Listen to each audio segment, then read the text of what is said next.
আমরা বেরিয়ে পড়েছি আবার ড্রেস চেঞ্জ করে। আমার কিন্তু খুব খারাপ অবস্থা, তারপরেও কিন্তু আমার হাজব্যান্ড একদম পারফেক্ট। না ড্রেস চেঞ্জ, সকালে আসছে যেই ড্রেস পরে ওই ড্রেস পরেই, বরঞ্চ আরও 2-1টা সোয়েটার বেশি পরে নিয়েছে।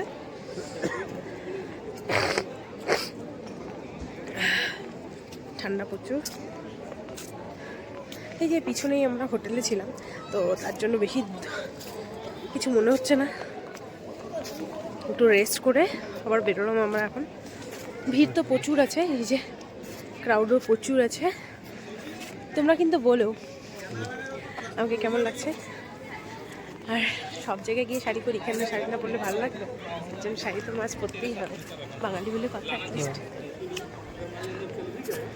তারপরে ম্যাল রোডের সামনে যে দোকানগুলো ছিল সেগুলো একটু ঘুরে দেখলাম, আর তার সাথে বিভিন্ন দোকান নিয়ে জিনিসপত্র কিনে নিলাম। তো তার সাথে সাথে আর এখানে যে ফেমাস গ্রিনারি ছিল, তো সেখানে কিন্তু ম্যান্ডেটরি ফটো তো তুলতেই হবে।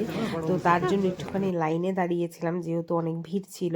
তো তারপরে অনেক যুদ্ধ করে ফটোটো তুলে ভিডিও করে তারপরে চলে আসলাম এই দিকে। তো এখন ভাবলাম যে একটুখানি খাবার কিনে নিই, যেহেতু বেশি কিছু কেনা হয়নি। তো খাবারের দোকানের সামনে গিয়ে দেখো আমি এই এটা ওটা কিনে খাচ্ছিলাম, যেহেতু আমার খুব খিদেও পাচ্ছিল, একটু ক্রেভিং হচ্ছিল। তো তার জন্য নিয়ে নিলাম। আর তারপরে হোটেলে চলে আসলাম আর দেখলাম খাওয়ার